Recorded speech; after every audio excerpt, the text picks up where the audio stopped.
She showed up on a Tuesday with one bag, $200, and her father's last words written on a folded piece of paper she hadn't been able to open since the funeral. I was up on the ladder when I heard the truck on the gravel road. I didn't come down. She didn't leave. She stood at the gate for a long time, looking at the paper in her hand, then at the house, then back at the paper. Hi, my name is Sam Holt. I'm 36 years old, and I live on 32 acres of apple orchard just outside Harlan, Kentucky.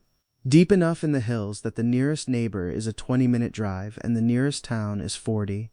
I've been working this land since I was 19. My parents left it to me when they passed, along with 3 debts, 1 failing barn, and the particular stubbornness it takes to make apple trees grow in rocky soil. I've managed. 7 years ago there was a fire. The old storage barn at the east end of the property went up in the middle of the night. My neighbor Roy Reeves was inside. He'd fallen asleep, checking on a sick calf. I got him out. The fire got my left hand and forearm before I got clear. Roy lived. I kept the arm. The scars stayed. After that I stopped going into town much. Not because the scars bothered me exactly. I knew what they cost and I'd pay it again. But because of the way people looked at them. The way conversations stopped. The way strangers' eyes went to my hand before my face and stayed there. Out here in the orchard the trees didn't look at anything. The work was the same every day whether I was whole or not. That suited me fine. Roy Reeves. I called him Roy because that's what he asked me to call him after the fire. Said it was the least he could do. Came out to the farm every month or so to check in. Brought cider sometimes. Sat on the porch and talked about the weather and the harvest and nothing important. He was the only person I let that close. He died in March. Heart gave out. I heard about it 3 days after from a note someone left in my mailbox. I hadn't known he had a daughter. That was the first thing Ada said to me when she finally pushed the gate open and walked up the path. He never told you about me. Not a question, just a fact she'd been carrying. She was smaller than I expected. Not fragile, just compact, like someone who had learned to take up the minimum necessary space. Dark hair pulled back, work boots that had seen real use, a jacket with a broken zipper she'd safety-pinned closed. She looked like someone who had been managing on her own for a long time, and was very tired of it. She stopped a few feet from the ladder and looked up at me. "I'm Ada Reeves," she said. "Roy's daughter. He left a letter for you. And he left me a problem." I came down. I kept my left hand turned away. Habit. She held out a sealed envelope with my name on it in Roy's handwriting. I took it with my right hand. She watched me do it without saying anything. "What kind of problem?" I asked. She looked at the orchard. The trees were just coming into blossom, the whole hillside going pale pink in the afternoon light. "I have nowhere to go," she said. "I lost my job 2 months ago. The apartment lease ended last week. I have $200 and I don't know anyone in Harlan except you, and I don't actually know you." She paused. "My father said you'd understand that." I opened the letter. Roy's handwriting was careful and a little shaky. The medication had made his hands unsteady near the end. He wrote about the orchard, about the harvest season coming, about how Ada knew plants the way I knew trees. She'd grown up helping him with the kitchen garden, had studied horticulture for 2 years before the money ran out. He wrote that she was proud and wouldn't ask for help easily, and that he was asking me to offer it anyway. He wrote one more thing. "Sam, you've been alone up there long enough. Let someone in. For once in your life, let someone in." I folded the letter and looked at Ada. She was watching me read without trying to see the words. She had the particular dignity of someone who refuses to beg even when they need to. "The harvest starts in August," I said. "I need someone who knows what they're doing in the trees. The house has a spare room. It's plain, but it's clean." She looked at me carefully. "What would I owe you?" "Work," I said. "Honest work. The orchard is too much for one person in harvest season." She was quiet for a moment. "That's all?" "That's all," I said. She nodded, not eagerly, carefully. The way you accept something you need but aren't sure you trust yet. I picked up her bag before she could reach for it. She let me. That told me something. I showed her the spare room. It had been my mother's sewing room once. Small, south-facing, a window that looked out over the lower orchard. I'd put clean sheets on the bed that morning without knowing why. She stood in the doorway looking at it for a moment. "The window," she said quietly. "You can see all the way to the ridge. Good light in the mornings," I said. She turned and looked at me. "Thank you, Sam," I nodded. I went back outside. I stood in the orchard for a long time after that, looking at the blossoms, not thinking about anything in particular. The first week was quiet and careful the way first weeks always are when two strangers are learning the shape of each other's presence. Ada woke before I did. I heard her in the kitchen at first light, the particular sound of the old percolator, and I lay in bed for a few minutes just listening to the house being inhabited again. She learned the orchard fast. I showed her the pruning that still needed doing on the north slope, and she worked through it methodically, asking the right questions. She had good hands, careful, precise, and she understood trees the way Roy had said. She didn't rush. She read the branch before she cut it. I watched her without letting her see me watch. We ate dinner together most evenings. Not by arrangement, it just happened that way. She cooked on the nights she finished earlier. I cooked on the nights she was still in the trees at dusk. Neither of us said anything about it. It simply became the shape of things. She never looked at my hand directly, but she didn't avoid it either. She just treated it the way she treated everything else on the farm, as a fact, as something that was there and didn't require comment. The first time I reached past her to get a tool from the shelf, and my left arm crossed her line of sight, I felt the old reflex, the pull to turn away, hide it. I didn't. She handed me the tool without missing a beat. I didn't say anything about it, but I didn't forget it. One evening, in the second week, I came in late from the north slope and found a lamp on in the kitchen and dinner keeping warm on the stove. Ada was reading in the living room. She didn't look up when I came in. "Food's on the stove," she said. "I made extra." I looked at the lamp. I looked at the pot on the stove. I thought about how I had come home to a dark house for 7 years and had told myself that was fine, that it was enough. "Thank you," I said. She turned a page. "Don't thank me," she said. "I made too much. It would have gone to waste." I ate. I knew she was lying. I didn't say so. I found out about the hospital bills in April. Not from Ada, from the county records office where I had gone to deal with a land assessment question. The clerk mentioned Roy Reeves in passing, and I learned that his medical debt from the final months had been substantial and that it had been settled in full by an anonymous payment 3 weeks after his death. I knew before I finished the conversation. Roy had mentioned it once. The bills, the worry about what he'd leave behind. I'd told him not to think about it. I hadn't told him what I intended to do. I hadn't expected him to die before I got around to it. Ada didn't know. I was certain of that from the way she'd arrived. The $200, the safety pin jacket, the careful dignity of someone carrying debt she believed was still hers. If she'd known the bills were paid, she would have said so. I didn't tell her. It wasn't something I'd done for credit. I'd done it because Roy had sat on my porch for 7 years and talked about weather and nothing important and had never once looked at my hand like it was the most interesting thing about me. That was worth something. That was worth a lot. But I didn't tell her. I just went back to the orchard and kept working. And I kept watching her work among the trees in the April light, careful and precise and entirely herself. And I thought about Roy's letter. Let someone in. For once in your life, let someone in. May came in warm, and the trees were heavy with new growth. We worked the orchard together most days now. The natural rhythm of it had settled without either of us deciding. She took the upper rows, I took the lower, and we'd meet somewhere in the middle by mid-morning and work outward again. We talked while we worked. Not constantly. The orchard had its own sound, and we'd both learned to let it fill the space. But in the quiet stretches between tasks, there were conversations that went somewhere real. She told me about the horticulture program she'd left when the money ran out. 2 years in, a year from finishing. She talked about it without bitterness, just as a fact about a door that had closed. I told her about the orchard in the years after my parents died, about the 2 seasons I'd nearly lost it, about the particular stubbornness it takes to keep doing something when every logical argument says to stop. "Why did you keep it?" she asked once. We were in the middle of the upper rows, late afternoon, the light going amber through the leaves. "You could have sold. There were probably better options."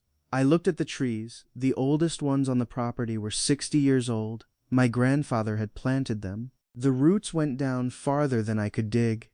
"Some things you don't walk away from just because it's hard," I said. She was quiet for a moment. Then, "My father said the same thing about people. We worked until the light failed." Walking back down to the house, she said, without looking at me, "He talked about you, you know. Not often, but when he did, it was always the same thing." "What thing?" "That you were the kind of man who showed up." I didn't answer. We walked the rest of the way in the particular quiet of two people who were thinking about the same thing from different directions. June brought the first real test. Dale Harmon came by on a Wednesday afternoon, his pickup on the gravel road before I heard his door. Dale owned the largest commercial orchard in the county, had been trying to buy Holt Farm for 3 years, and had the particular persistence of a man who believed every no was just a yes that hadn't been convinced yet. He found Ada in the lower orchard. I was around the hill and heard the conversation before I saw them. His voice carried. Dale always made sure his voice carried. "Roy Reeves' girl," he said, the tone of it like he was naming something he'd already categorized. "I heard you'd turned up here. Surprised Sam let you stay." "Sam doesn't let me do anything," Ada said. Her voice was even. "I work here." "Sure you do." A pause that held everything ugly about the way he meant it. "You know he's not going to make it through another harvest without selling. The equipment's old, the labor costs are too high, and he doesn't have the business sense to run it at scale. I've made him a fair offer 3 times. Then I imagine he'll tell you no a 4th time," Ada said. I came around the hill. Dale saw me and rearranged his expression into something that looked like friendliness. We had the conversation we always had. His offer, my refusal. His implication that I was being stubborn to my own detriment. Ada stood nearby and said nothing, which was exactly right. When Dale left, she watched his truck go down the road without saying anything. Then she turned to me. "He's been pressuring you." 3 years, I said. "He'll come back." "What does he actually want?" "The water rights," I said. "The Holt property sits over the best groundwater in this part of the county. The apple trees are almost secondary to him." She looked at the orchard, at the rows of trees her father had walked between, the trees my grandfather had planted, the particular slant of the afternoon light on the hillside. "Then we need a good harvest," she said. "A documented one. Numbers on paper that make selling look worse than staying." I looked at her. She was already thinking through it. I could see it in the way her eyes moved. "Calculating, methodical." "I can do the records," she said. "Yield per tree, revenue projection, comparative analysis. If the numbers are right, the bank won't pressure you and Dale loses his leverage." "You can do that?" "I spent 2 years studying agricultural economics before horticulture," she said. "I can do that." She went inside and I stood in the orchard for a while. The trees were quiet around me, the way they always were at that hour. I thought about the letter. "Let someone in." I thought about the lamp left on in the kitchen. I thought about a woman who had arrived with $200 and a safety pin jacket and was now standing in my kitchen working out how to save my farm. I thought about her father, how he had seen everything. There was an evening in June, I think, about more than the others. We'd been in the upper orchard all day, a long day, the kind that ends with your shoulders telling you about every hour of it. Ada had been quiet since mid-afternoon, the focused quiet she got when something was working in her head. I didn't push it. I'd learned her silences by then. We came down from the trees at dusk and I made dinner and we ate without talking much, and afterward she stayed at the table instead of moving to the living room. I washed the dishes. She was looking at something on the table. Not her hands, not the window, just the grain of the old wood. And after a while she said, "Do you ever think about what Roy actually wanted?" I dried my hands, sat back down. What do you mean? He sent me here, she said. He wrote you a letter. He arranged things. She paused. I used to think he just wanted me to have somewhere safe, but I've been thinking lately that maybe that wasn't all of it. I looked at the table. The old wood, worn smooth in the places where my parents had sat for 30 years. He told me to let someone in, I said. Ada looked up. I hadn't meant to say it that directly, but there it was. He wrote that in the letter? Yes. She was quiet for a moment. He wrote me something similar, she said. He said, don't spend your life being self-sufficient. It's a good quality in a plant. In a person, it's just loneliness with better posture. I almost laughed. She almost laughed too. Then the almost became a real thing, and we both laughed. Actually laughed. In the kitchen of the old farm on a June evening, with the windows open and the orchard smell coming in and Roy Reeves somehow entirely present in the room. It was the first time I'd laughed properly in a long time. I noticed that afterward. I didn't say it out loud, but I think she knew. July. The orchard was full and green, and the harvest was 6 weeks away.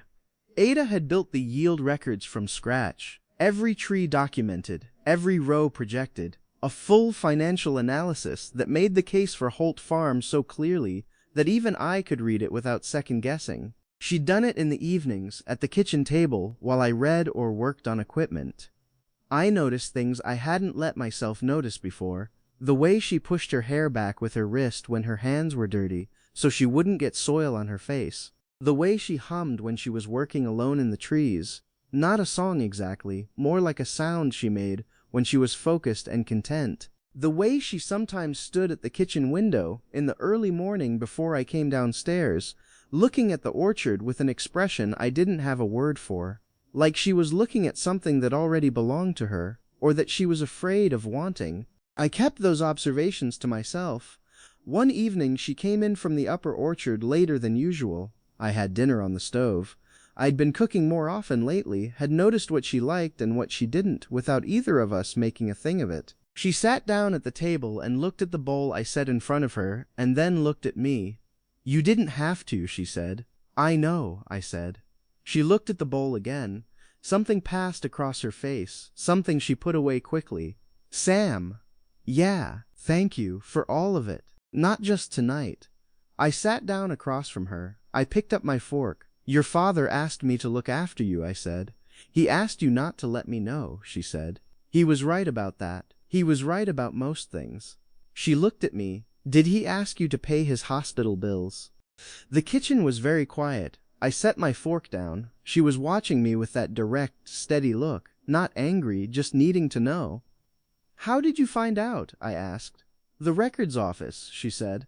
Same way you probably found out he'd filed the land dispute paperwork that saved your property 8 years ago. I looked at her. He never told me about that, I said. He never told me either, she said. I found it in his papers after. We sat there looking at each other across the kitchen table while the dinner went untouched, and outside the evening birds moved through the orchard. I thought about Roy sitting on my porch all those years, talking about weather and nothing important, quietly filing paperwork and paying attention and never asking for anything back. I thought about his daughter sitting across from me now, with the same quality in her, the same attention, the same refusal to make her kindness into a performance. We're even, Ada said finally, quietly. Our families are even. That's not why I did it, I said. She held my gaze. I know, she said. That's why it matters. The fall came on a Friday afternoon in the second week of August. I heard the sound from the north slope, not a crash, just the particular absence of sound that follows something going wrong. I found Ada on the ground under the big Cortland tree at the top of the row, her left ankle bent in a way it shouldn't be, her face pale and set in the expression of someone managing pain by not looking at it directly. I was beside her before I thought about it. She had one hand on the ladder she'd fallen from and the other pressed flat on the ground. She looked up at me. I'm fine, she said. You're not, I said. I just twisted it. Ada, she stopped arguing. I carried her down to the house. She didn't object. I think she was past objecting. I set her on the kitchen chair and looked at the ankle. Swollen already, badly bruised, but not broken. I'd seen worse. I got ice from the freezer and wrapped it, and she sat with her foot up and her hands folded in her lap and didn't say anything for a while. I stayed in the kitchen, made tea, sat across from her. She looked at the window, then at her hands, then at me. "You didn't have to carry me," she said. "The slope is steep," I said. "You couldn't have walked it." Still, I looked at her. "Still nothing," I said. She was quiet for a long time. The kitchen was warm. The ice pack crinkled when she shifted. Outside, the light was going gold across the lower orchard the way it did in August, long and slow and the color of something you wanted to keep. "Sam," she said. I looked up. She was looking at my hands, both of them resting on the table. The left one, with the burn scars running up the forearm, fully visible. She'd seen it 100 times. She was looking at it differently now. She reached across the table. Slowly, she put her hand over mine, the left one, and just held it. Didn't say anything, didn't flinch, didn't make it into a moment, just held on, the way you hold something you've decided matters. I turned my hand over under hers. Her fingers were cold from the ice pack. I held them anyway. We stayed like that while the light moved across the kitchen floor, and outside the trees did what they always did. Steady and different, entirely themselves. Neither of us named what it was. We didn't need to. In July, she found the photographs. I'd left the barn office unlocked while I was working on the irrigation, and she'd gone in to look for a reference book I'd mentioned. She came out carrying a box, carefully, the way you carry something you're not sure you have a right to be holding. She set it on the porch railing, and I saw what it was. My mother's photographs. The farm from the early years, my parents young and squinting into the sun, my grandfather's first harvest, the orchard in every season going back 60 years. "I wasn't snooping," she said immediately. "The box was on the shelf next to the reference manual." "I know," I said. She looked at the box. "There are photographs of the orchard from when your grandfather planted it. The trees were 6 feet tall." "They're over 30 feet now," I said. She looked at the orchard, at the old Cortland trees on the upper slope, the tallest ones on the property. 60 years, she said. He planted them, and then 60 years of people kept them going, one after another. I thought about my grandfather planting those trees in rocky Kentucky soil, not knowing if anyone would be there to tend them in 60 years. I thought about the particular faith it takes to plant something you won't live to see fully grown. "Can I look at them?" Ada said. She meant the photographs. "Yes," I said. We sat on the porch steps and went through the box together in the evening light. She asked questions about the people in the pictures, who they were, what they did, where they'd ended up. I answered the ones I knew. For the ones I didn't, we made reasonable guesses. At some point her shoulder was against mine, and neither of us moved away. Later, when we put the box back, she said, "You should frame some of these, the ones of the orchard. They're part of what this place is." I said I'd think about it. I knew I would do it. By October 3 of them were framed in the hallway. She didn't say anything about it. I didn't either, but I noticed her pause there sometimes in the morning, just for a second, looking at them on her way to the kitchen, like they were already part of the story she was living inside. August harvest. 6 weeks of the hardest work the orchard demanded. Dawn to dusk. Every tree, every row. The particular exhaustion that lives in your shoulders and your hands and the bottoms of your feet. Ada worked through it with the ankle wrapped, slower than usual, but refusing to stop. I didn't ask her to stop. I moved more of the heavy lifting to my side without making it obvious. She noticed and didn't say anything. That was its own kind of conversation. Dale came back in the 3rd week of harvest. This time he brought a county assessor and a folder of documents, and the particular confidence of a man who believed he'd found a different angle. He had a claim on a water easement, an old one, badly documented, the kind of thing that could tie up the property in legal dispute for years if someone with enough money wanted it to. Ada was in the packing shed when I came to find her. I told her what Dale had brought. She set down the crate she was holding and looked at me with that focused look, the one she got when she was calculating. "How old is the easement document?" 1948, I said. Then there's a problem with it, she said. Kentucky water easement law changed in 1962. Any easement predating the revision had to be re-registered within 10 years or it lapsed. If he didn't re-register, she stopped. Does your family have the original land survey from when your grandfather planted the orchard? My father's filing cabinet, I said. In the barn office. Get it, she said.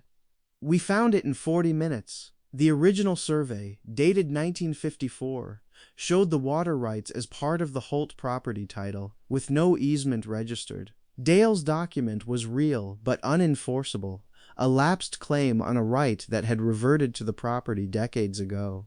Ada photographed every page. She drove to the county office herself the next morning, ankle-wrapped and jaw set, and filed the response before Dale's lawyer had finished drafting his opening letter. Dale came back one more time. He stood in the driveway and looked at Ada and then at me and then at the orchard, at the documented harvest, the clear title, the farm that had just had its best yield in 11 years. His expression was the particular one of a man who had run out of angles. He left without saying much. I didn't watch him go. I turned and looked at Ada standing in the driveway in her work clothes, with her arms at her sides, and the late afternoon light on her face, and I thought, not for the first time, but more clearly than before, that Roy had known exactly what he was doing. September. The harvest was almost done. Ada had her degree enrollment confirmed. 3 semesters, correspondence, starting in January. I'd found her at the kitchen table one evening reading through the course materials with the particular focused brightness she got when she was genuinely interested in something. I'd watched her for a moment from the doorway, undetected, and felt something I didn't have a name for yet. That evening she looked up and saw me watching. She didn't say anything, just held my gaze for a moment and then looked back down at the page. Neither of us made it into a thing, but later, lying in bed listening to the house settle around me, I thought about Roy's letter, about the way he'd written, let someone in like it was simple, like it was just a door you opened. I thought about how wrong he was about the simplicity of it, and how exactly right he was about everything else. I thought about Ada moving through the orchard the way she moved through everything, carefully, attentively, without wasting anything. The way she'd arrived with $200 and a broken zipper jacket and had quietly, methodically become the person the farm had been missing for years. The way she held my scarred hand in the kitchen without making it a gesture. The way she'd laughed in the kitchen in June and how long it had been since I'd laughed like that and how much I wanted to do it again. I thought, and this was the thought I'd been keeping at arm's length for months, that Roy had not sent her to me, he had sent me to her. I lay in the dark with that understanding and felt it settle into the particular weight of a true thing. Outside, the last of the harvest apples were on the trees, and the stars were bright over the ridge, and somewhere down the hill an owl was doing what owls do. I closed my eyes. In the morning I would tell her to stay. The harvest ended on a Thursday. We sat on the porch that evening. Ada with her feet up on the railing, me in the old chair that had been my father's, and watched the sun go behind the ridge. The orchard was quiet the way it got in late September when the work was done and the trees were resting. The air smelled like apple and wood smoke and the particular clean cold of a Kentucky autumn coming on. We'd been sitting for 20 minutes without saying anything when Ada spoke. "I've been thinking about leaving," she said. I looked at her. She was still watching the ridge. "The harvest is done," she said. "The legal situation is settled. Dale's gone. You don't need the extra help anymore." I looked at the orchard, at the trees my grandfather had planted, at the light going off the leaves. "The winter pruning starts in November," I said. She looked at me. "That's not what I mean." "I know what you mean," I said. "Quiet, the wood smoke smell. Somewhere down the hill an owl." "I don't want you to ask me to stay because you need help with the pruning," she said. Her voice was even, but I could hear what was underneath it. The same thing I'd been hearing for months and the lamp left on and the dinner kept warm and the hand held in the kitchen. "If there's a reason, I want it to be the real one." I looked at her. She was still looking at the ridge, giving me space, not pushing. The same patience she brought to everything. I stood up. crossed the porch to where she was sitting, and crouched down in front of her chair, so we were at the same level. She looked at me then, her eyes were steady. Ada, I said, I haven't asked anyone to stay anywhere in a very long time. She waited. I'm asking now, I said, not for the pruning. She looked at me for a long moment. Something in her face, the last careful guard of someone who has been on her own for too long, came quietly down. She reached up and put her hand against my jaw, just rested it there, the same way she'd held my scarred hand in the kitchen, without flinching, without making it into something it wasn't. I've been hoping you'd say that, she said. Since March. I put my hand over hers. The evening was cold and still and entirely right.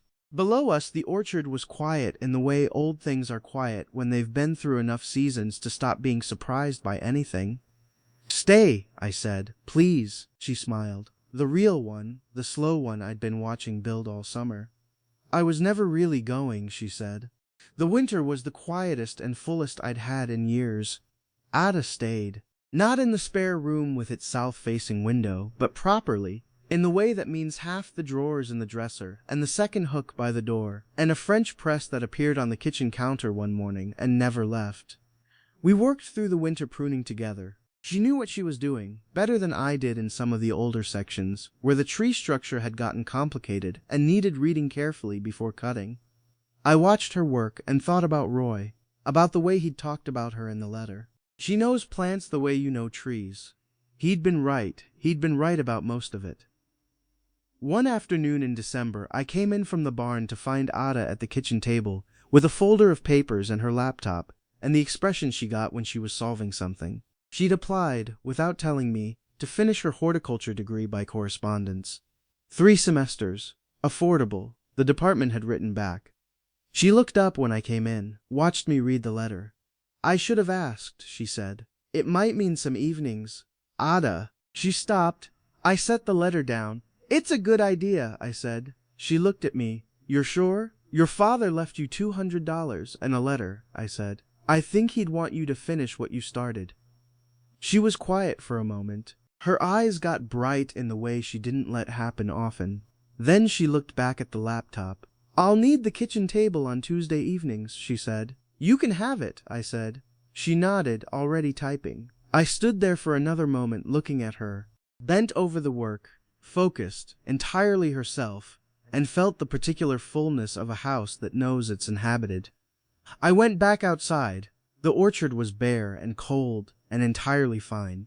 Spring came back to the Holt farm the way it always did, slowly, and then all at once. The trees came into blossom on a Thursday, the whole hillside going pale pink, the way it had the first afternoon Ada walked up the gravel road, with her $200 and her father's letter.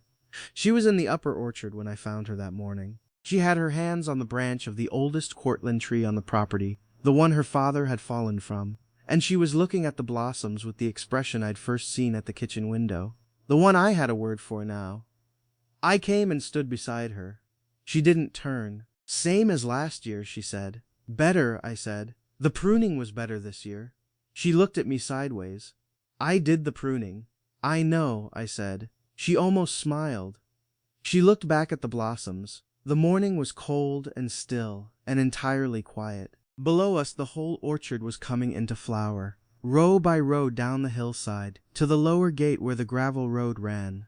The same road her father had driven on for 7 years. The same gate she'd stood at with her father's letter, trying to decide whether to come in. Sam, yeah, I've been thinking about the letter. I waited. He knew, she said, when he wrote it. He knew what he was doing. I looked at the blossoms. He was a smart man, I said. He was a good man, she said.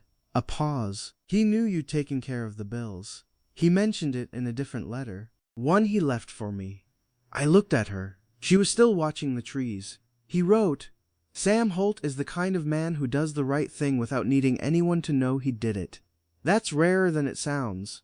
Don't let him stay alone up there. The orchard was very quiet. The blossoms moved in a small wind off the ridge. Ada turned and looked at me then, fully the direct look she'd had since the first day, but without any of the caution that used to be in it. She took my left hand in both of hers, the scarred one, held it the way she always did, without flinching, without ceremony, just as a fact about the world she had decided to be part of. "I never saw scars," she said quietly. "I only ever saw what they cost you."